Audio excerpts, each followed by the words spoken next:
What happened with you and Colby? He's a bitch, bro. And he showed his true colors for the money, for the pay-per-view. He'd talk about my kids, my family, to maybe sell And you extra were friends with pay-per-views. him?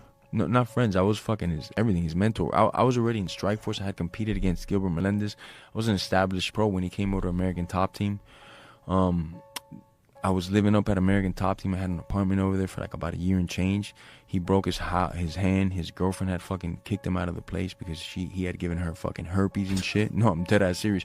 So he had like nowhere to fucking live. So he asked if he could crash on my couch. I was like, yeah, fuck it, bro. We're both on this journey together. We train together. We play poker together. Fucking this and that. So I basically fed this dude for a fucking year. Lived on my couch. Didn't give me a fucking dollar because he didn't have a job. I had a fucking broken hand. It's all documented. It's all him on YouTube saying, Jorge Masvidal was my best friend. If it wasn't for Jorge, I wouldn't be here. And this and that. And then, I'm at 155. So then I come up to 170 and I start stealing a lot of, not stealing, but I start getting a lot of shine for myself. A lot of eyeballs start looking at me. And immediately, instead of like, yeah, we're fucking boys, we could fight or whatever the fuck, he turns into something fucking ugly, like everything that I did for you, you're trying to use it against me, especially my kids. He knows the relationship I have with my kids, and you're trying to use that against me. You're a fucking piece of shit. But before all that happened, I already knew he wasn't a good person because my striking coach, this is when we cut ties, me and him.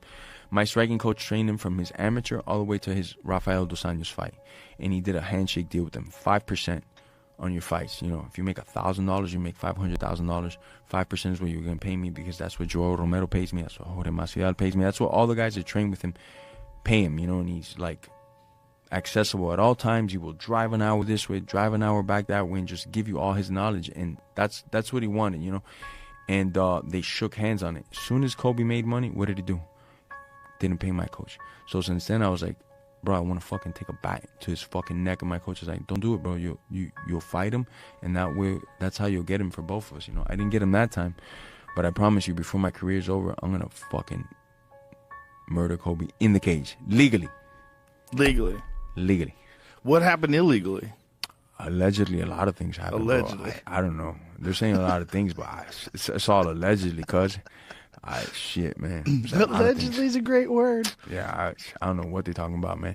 But legally, in the cage, in the UFC, I'm going to fucking snatch his soul one way or another. And that's also something that, losing a piece of shit like that, like if you let somebody come into you and you share something with me, like, man, something is very dear to me. It's this moment where my mom, blah, blah, blah, and this and that. And then I would use that because me and you had a falling out. It really shows your fucking character.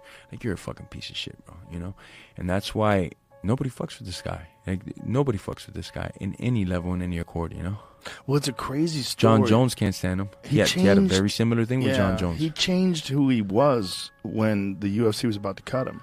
And he decided to become like a wrestling heel. Shit on a whole country just for what? Like, It worked, though. I mean, the thing about it is, it's kind of genius in the fact that it really did get people paying attention to him. In a negative way, but, I feel that he could have just been beating people, put more time into the craft rather than Twitter and trying to copy other heels, and it would have been fine. Like, this guy just, what is Conor doing today? Let me go do that on a cheaper, shittier way, Like, be fucking you, bro. Just fucking go out there and beat dudes up and say what you got to say, and it'll come to you. Well, it took me a while to get here, I had to fucking knock out and beat numerous fucking people, ex-world champions, to get here, but it'll come. You don't have to sell out for the fucking dollar, bro.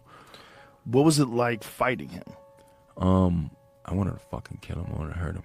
But it wasn't the best version of me, bro. It just wasn't the best version of me. In this sport, this is what I love about it. It's like what happened, and everything else is bullshit, right? So until we fight again, nobody will get to see that better version of me. But I promise you, Joe, before I close this chapter in my life in MMA, I will have competed against this guy. I'm going to fucking take his soul, bro. I just know it after being those 5 rounds in there with him. And that was the best that he had. And that was nowhere near my best at that time for different reasons. I know I could fucking end this guy.